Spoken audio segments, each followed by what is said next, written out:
हृदयाचं आरोग्य टिकवण्याकरता आपण काय करायला पाहिजे त्याबद्दल मी एक व्हिडिओ बनवलेला आहे, ज्याची लिंक मी डिस्क्रिप्शन बॉक्समध्ये देते आहे. तर आजच्या भागामध्ये आपण काय बघणार आहोत की हृदयाचं आरोग्य टिकवण्याकरता कुठल्या गोष्टी आपण टाळायला पाहिजे, अवॉइड करायला पाहिजे, त्याबद्दल आज आपण माहिती घेणार आहे.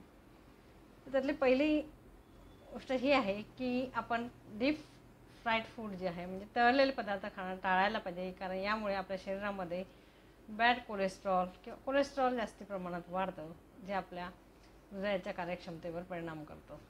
दुसरं म्हणजे आपण हायली सॉल्टेड फूड खाणं टाळायला पाहिजे. जास्ती प्रमाणात मीठ खाल्ल्याने आपल्या हृदयाचं आरोग्य धोक्यात येतं. ज्या पदार्थांमध्ये मिठाचं प्रमाण जास्त आहे असे पदार्थ आपण खाणं टाळायला पाहिजे.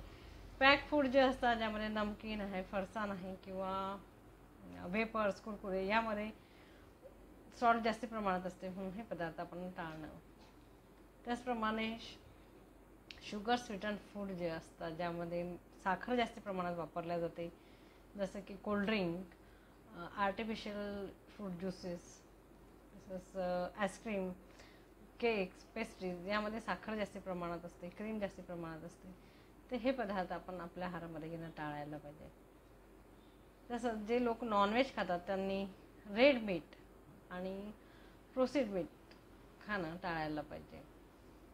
रिफाईंड कार्ब्स आपल्या आहारामध्ये आपण घेणं टाळायला पाहिजे, ज्यामध्ये टोस्ट, ब्रेड, खारी किंवा डोनट आहेत, नूडल्स आहेत, कुकीज आहेत, हे पदार्थ आपण आहारामध्ये घेणं टाळायला पाहिजे.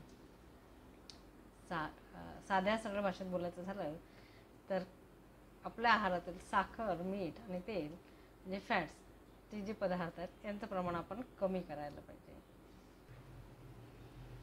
अल्कोहोल घेणं किंवा स्मोकिंग करणं टाळायला पाहिजे.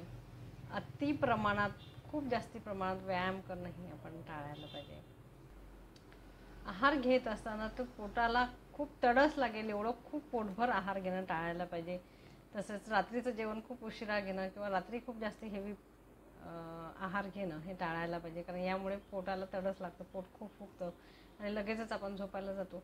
त्यामुळे आहार पचत नाही आणि जो पोटाला जो तडस लागतं त्यामुळे पोटाचा जो दाब आहे तो वरच्या भागावर येतो आणि वर जो फुफ्फुस आहे, फुफ्फुसांच्यामध्ये आपलं हृदय आहे, तर या दोन्ही गोष्टीवर तो दाब येतो आणि त्यामुळे हृदयाच्या कार्यक्षमतेवर परिणाम होतो. मग ज्यावेळेला आपण खूप पोटभर तडस लागेल, खूप पोटभर अति प्रमाणात जेवतो, त्यावेळेला आपल्याला हृदयाची धडधड वाढते, थोडं घाबरल्यासारखं वाटत असतं, कधी कधी थोडं घाम पण येत असतो. तर हे हृदयाच्या कार्यक्षमतेवर जे परिणाम होतात कार्यावर, त्याचेही लक्षणं असतात. आपल्याला अस्वस्थही वाटायला लागतं. त्यामुळे असा आहार, एवढ्या प्रमाणात आहार घेणं आपण टाळायला पाहिजे. पोट साफ राहील याकडे आपण लक्ष द्यायला पाहिजे, म्हणजे कॉन्स्टिपेशन होऊ नये याकडे आपण लक्ष द्यायला पाहिजे. आहाराच्या बाबतीत बोलायचं झालं तर अति प्रमाणात व्यायाम करणं आपण टाळायला पाहिजे. रात्री जागरण करणं टाळायला पाहिजे. झोप पुरेशी घेणं आवश्यक असतं.